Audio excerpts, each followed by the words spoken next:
आता पाहूयात मोठ्या टॉप 9 बातम्या। रिंग रोड भूसंपादनात भोंदू खरातसह कुटुंबियांना 3 कोटींचा मोबदला मिळणार। गवळणे आणि पाथर्डी शिवारातील जमिनीसाठी रक्कम मंजूर। पत्नीला 82,83,000 तर दोन्ही मुलींना 1,82,00,000 मिळणार। फायदा घेण्यासाठी दोन्ही मुलींची उपस्थिती आवश्यक। राज्याच्या रेती वाळू धोरणात बदल। वाळू घाटातील एकूण वाळू साठ्याच्या 10% वाळू ईडब्ल्यूएस घरकुलांसाठी देणार। महसूल मंत्री बावनकुळेंचा निर्णय। याआधी उत्खननामधील 10% वाळू देण्याचा निर्णय होता। नाशिकच्या रामकुंडच्या उत्तर तीरावरून भाविकांना प्रवेश बंद। कुंभमेळ्याच्या कामामुळे रामकुंड परिसराचा उत्तर भाग बंद। धार्मिक विधी यशवंत महाराज पटांगण आणि भाजी पटांगणावर होणार। रत्नागिरीत सलग दुसऱ्या दिवशी सीएनजी गॅसचा तुटवडा। माळ नाका परिसरातील पंपासमोर 450 रिक्षा रांगेत। सीएनजी भरण्यासाठी पहाटेपासूनच वाहनांची रीघ होती। गोकुळ दूध संघाकडून गाईच्या दुधाच्या दरामध्ये वाढ। वाढत्या खर्चाच्या पार्श्वभूमीवर 2 रुपयांनी विक्रीचे दर वाढवले। म्हशीच्या दूध विक्री दरामध्ये मात्र कोणताही बदल नाही। नवीन दर 21 मे पासून लागू होणार। गडचिरोली पोलिसांकडून 8 माओवाद्यांना अटक। 2020 मधील फादेवाडा चकमकीत सहभागी असलेल्या माओवाद्यांना अटक। तेलंगणातून 4, कुमनारमधून 2 तर नेपाळमधून 2 जणांना अटक। माओवाद्यांकडून अत्याधुनिक रायफलसह 51 शस्त्र जप्त।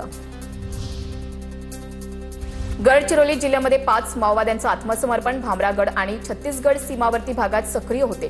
5 माओवाद्यांवर 38 लाख रुपयांचं बक्षीस होतं।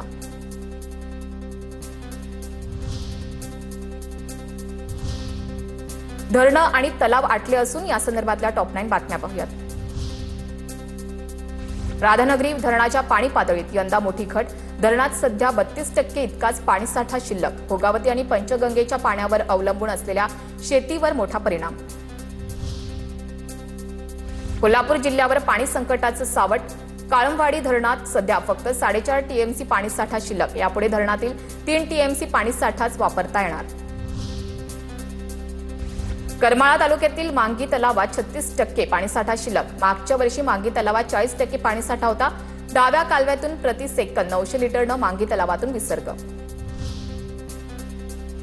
गेवराई आणि अंबड तालुक्यातील अनेक गावांमध्ये गोदावरी नदीचं पात्र कोरडं। पिण्याच्या आणि जनावरांच्या पाण्याचा प्रश्न गंभीर। वारंवार मागणी करून सुद्धा प्रशासनाकडून नदीत पाणी सोडलं जात नसल्यानं नागरिकांचा संताप। बीडच्या परली बोरुणा मध्यम प्रकल्पात 40% पाणीसाठा शिल्लक। वाढलेल्या तापमानामुळे पाण्याचं बाष्पीभवन मोठ्या प्रमाणात होत असल्यानं पाणीसाठ्यामध्ये घट।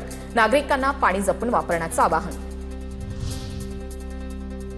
वाशिम जिल्ह्यातील काही लघु प्रकल्पांनी तळ गाठला। या प्रकल्पांमधून मोठ्या प्रमाणात गाळ उपसा सुरू। प्रकल्पांमधील गाळ निघाल्यानं जलसाठा क्षमता वाढणार। अक्कलपाडा धरणातून पांझरा नदीमध्ये आवर्तन सोडण्याची मागणी। माजी आमदार शरद पाटलांचे जिल्हाधिकाऱ्यांना दुसऱ्यांदा निवेदन। तीव्र उष्णतेनं अक्कलपाडा धरणातील पाणीसाठा घटल्यानं पाणी टंचाईची समस्या।